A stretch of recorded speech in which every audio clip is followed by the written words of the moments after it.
to another episode of Coder Conversations. This is Kevin. And this is TC. Yeah, how's it been going, man? Not too bad, man. Same old stuff. Just kind of getting fatigued with all these interviews. Yeah. You have another one coming up, or?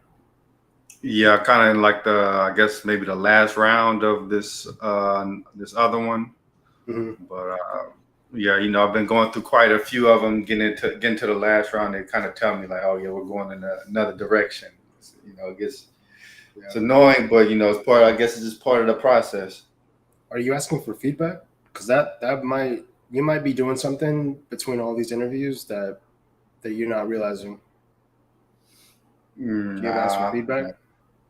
No, I haven't really asked for any feedback, but you gotta ask for feedback, man. Like that. That's the looking at what was it when I did some interviews, they would always say like missing this, missing that, lacks knowledge here, lacks knowledge there, and like that'll take you further. Like if it's something with React that you don't know, or they think you don't know this one-off thing, like you could just like say, okay, let me prepare that for next time. Like I got dinged for not knowing how to write for each. Like I wrote like a super old school for loop, like var I equals 0, I plus, like that type of stuff. Right. And they dinged me for it. So I mean, to me, that's like to me it's like a nonsensical reason to ding you as long as you can solve the problem. You know what I mean? Like stuff like that, I wouldn't necessarily take their pick because that's like a stylistic preference of theirs. You know what I mean? But other stuff, you could be doing wrong. Yeah, you never know until you ask. Right. Yeah, I don't know. Honestly, man, I think I was kind of apathetic about it. I like, I'm open to a new job, but I'm not really like, I need to get this, So, right. I'm kind of going through I think that's probably what it is. I'm just kind of going through the motions, like, I'm just, because I don't know if I really want to switch companies. You know what I mean? Yeah, I mean, if you're not pushing to really do it, then there's no point. Like if you're just messing around, then cool. But like, don't take it to heart if they don't pick you. Yeah. Or like, they look past you. Like my sister. No, go ahead. No, I'm saying, I'm not, I don't really care if they pick me or not. You know what I mean? I would love to get the job, but I'm also kind of like, the economy's unstable, man. You know what I mean? Like, if I leave this company, I join a new company and get laid off over there. Whereas I kind of got tenure here. So I'm kind of like, you know what I mean? I mean, I like to, it's a 50-50. Anything can happen. You could be out of a job tomorrow. Both of us could be out of a job tomorrow, right? The internet could crash. WW3 might go off and all the men get sent off to war. Like, shit happens, So I would say, like, just, I mean, if you're going to switch jobs, right, monkey branch, like, have a backup plan. Because if it doesn't work out, it doesn't work out. Yeah. But you're saying something about your sister. Where are you about to go with that one? Yeah. So it's not really related to like having a job or anything like that. But it's like, she likes to date a lot. Like she'll date around, and so I like to compare like interviewing to dating. And so it's like sometimes things just don't work out, and you just don't like the other person, right? And but it's nothing personal against you. It's just you're just not compatible. Something just doesn't click. And so, she would get mad that like, oh, he went back to his ex or whatever, and blah blah blah, and this and the other thing. And it's like sometimes you might make that step forward with that other company, and at any moment they could give you an offer, and they could also resign that offer, right? So like I've seen on Reddit, or like, I got an offer from Fang, and then a week later they resigned my offer, but I've already cut my lease and started packing up and started moving out, because they wanted me to move across the country. Yeah, that's messed up, man. You gotta have a contingency plan. Yeah, exactly. I think if you could pass a Fang interview, is just they're not gonna have a big problem getting another job. But yeah, it's kind of messed up though. They extend you an offer, and you start making all these considerations and moving across the country. It's like, But yeah, you know the thing about these interviews and all of that. Like when people post their stories on LinkedIn, like I got an offer for 500K, 300K, whatever. yeah, A lot of times you only see the successes. You don't see like the failure stories. Like you know, sometimes you fail 9 interviews, and the 10th one is the one that says, "Hey, we want you on." yeah. That's why, like, I would say you gotta look for those people that do post their failures, because you know some people like to just keep like with social media. It's up to you to post it, right? So Yeah, if you don't want to post your failures, you don't have to. You could just post your successes all day long, right? right. Like, you don't see Apple talking about how, like, oh yeah, we tried doing this radio thing today and we ended up failing. It's always iOS 13, iOS 14, iOS 15. It's never like, oh, this data here leaks out to this when we do this, and here's a failure here, and here's a failure there. Like, you know what I mean? Because they have shareholders and stuff. Like, again, I think it comes down to that point of, what do you want people to see when they come to your page or when they look you up? Do they want to see, do they want you to see a bunch of negative stuff, or do you want to be known as the guy who talks about a bunch of success? Yeah, I think sometimes like LinkedIn is almost like career Photoshop. You know what I mean? Like it's not necessarily real. Like people always post like, you know, themselves as the most awesome person in the world, just knocking everything out the park. And you know, like these juniors, they see that and they think like, man, I'm not passing these interviews, so why am I doing something wrong? No, because you know you're comparing yourself against something that's not real. You're comparing yourself against like a highlight reel, and you know, all of the failures are kind of cut out. Yeah, don't do that, man. Like you gotta just like take everything with a grain of salt, because behind, you know, a bunch of truth or whatever, you know, you don't know what's behind that person's day, or you know, evening or week or whatever. Like, they could be going through something rough, but that snapshot might look glamorous, but who knows what the rest of the day looks like. Exactly. I think it's important to kind of like asking around and getting the real story, because like, you know, especially if someone's like the influencer, they're pretty much paid to only show you like everything in the best light. So when your life doesn't compare to that, you know, because their life doesn't compare to that, you should start feeling depressed. Yeah. I think as people, we're not built to all the data that we have at our fingertips. We're not built to have that much information. Like, it's too much. It's almost, you know, the line like Kanye says, like, no one man should have all that power. Like, I don't think we should have the type of, it's great, don't get me wrong, but like it could go bad real quick.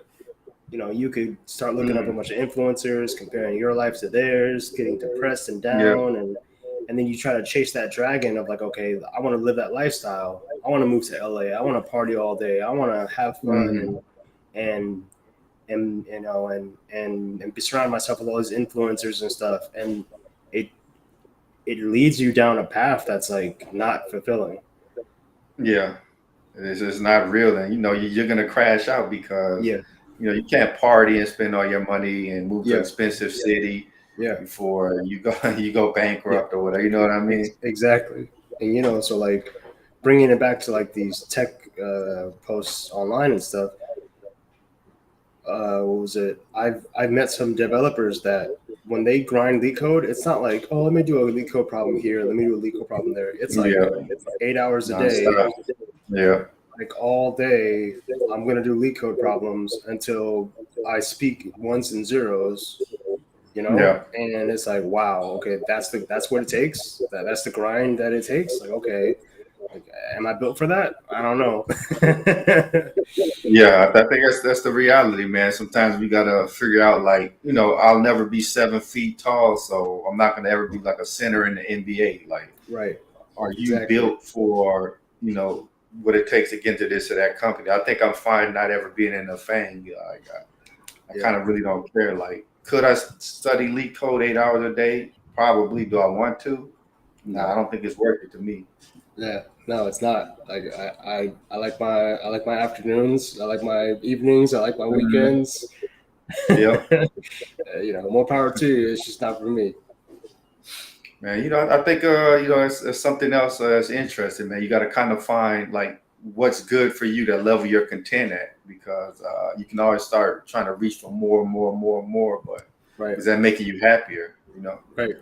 Yeah, yep. That's the name of the game, man. Happiness, like true happiness, like inner peace. Mhm.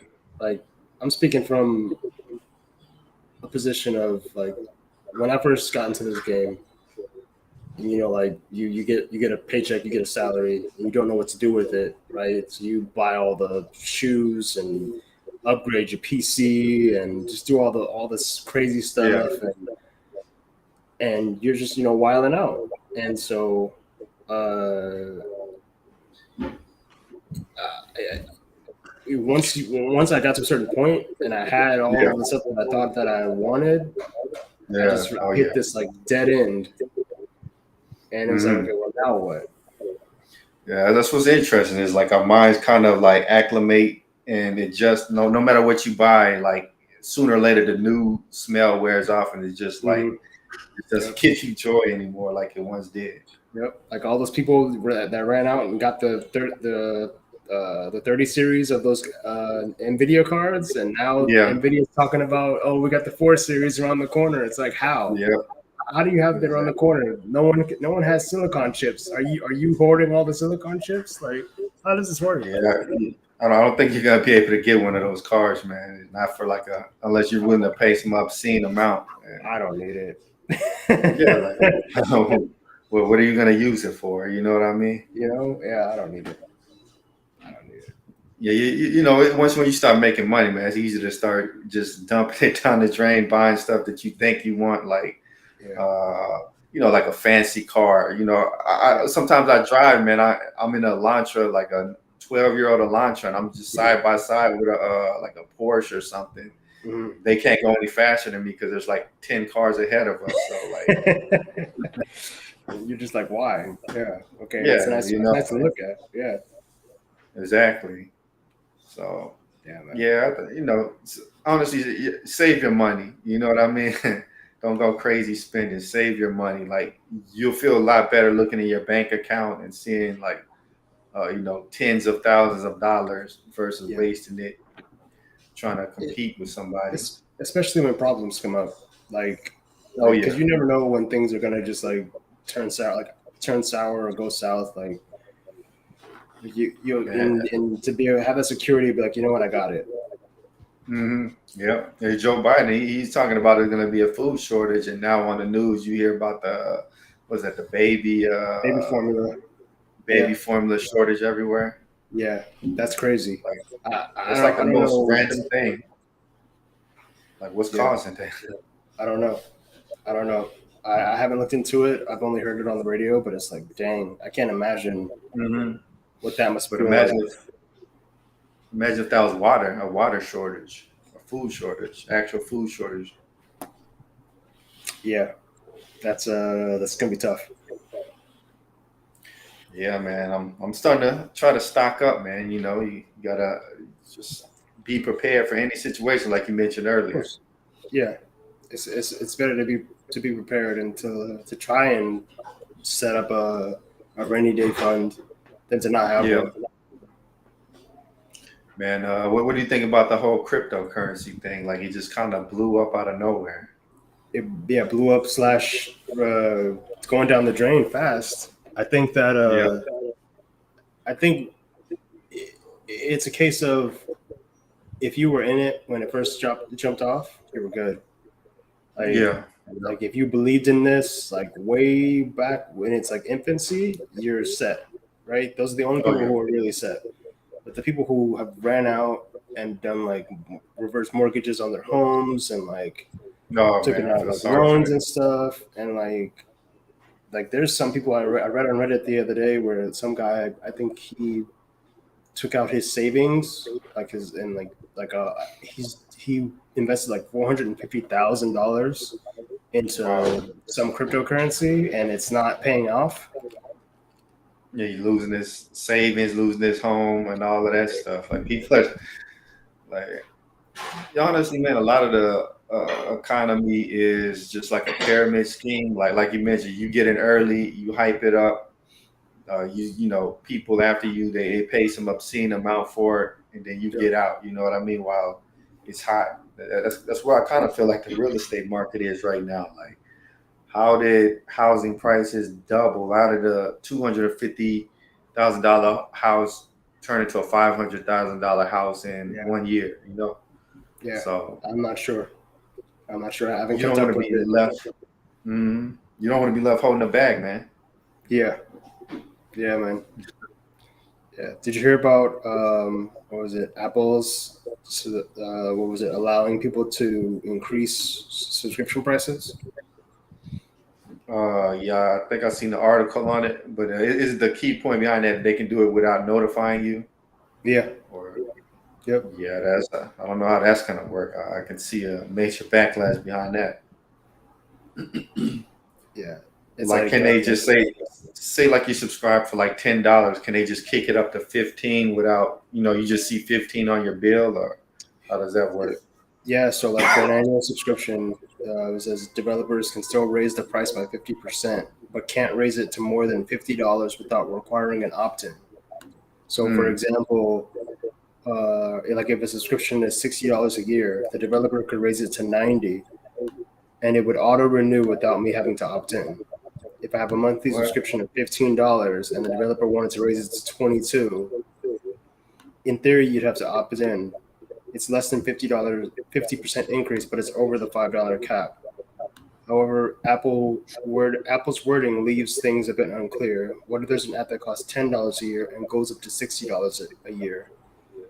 Apple rules say verbatim that consent is needed if the price increase is more than 50% of the current price. So basically, like, I'm guessing if like an app has like a $5 a year price and they bump Mm, it up to like $9 a year, you're yeah, you're you're fine because it's not a 50% increase, right? But right. you're under that 50% threshold. But if you go past it, if it becomes $10 a month, you have to opt in. Like, I guess they're trying to cater to companies who want to make that subscription revenue. But that's going to really make consumers mad. Like, imagine you're budgeting only for like these subscriptions to be like $50, Hmm. $80, and then you look on your credit card, and oh no, it's $100 that we're Yeah. charging you. Like people, that's going to make people really angry. Yep. Yep. Exactly. I think a lot of these apps are just too much, man. Like everybody's doing a subscription Mm, thing now. Like yeah. subscribing to games, subscribing to TV, subscribing to the Hmm. news, subscribing to like all this stuff used to be free way back when. Yeah. Like TV Have used to you be heard that? free. Hmm. Hmm. Have you heard that saying like you will own nothing and be happy? It's I kind of haven't. like the society we're moving to, man. Like you're renting your house, you're subscribing to everything. It's like I don't know. It's just But I have an you. intent to own a home. Like I could see that like for a home, I'm using the home. The home I can modify it. I can go in the Yeah. backyard and garden. I can have a dog. I can Mhm. make a home gym. Like there's so much stuff that I can do with a home, right? Yeah. But Exactly. if I'm Yep. subscribing to Netflix and I only watch an hour of a week of Netflix, that's or 2 hours a week of Netflix. Let me correct myself. 2 hours a week of Netflix. That's 8 hours out of a month of Netflix. That's like, is that worth the $15? Sure. Yeah, that's what I think that's worth the $15. That's $2. That's $2 an hour, right? Yeah. But then when it becomes, I'm subscribed to Paramount Plus, Hulu, Netflix, HBO Max. What else? I got my internet bill. That ties everything together. Like on top of that, it's like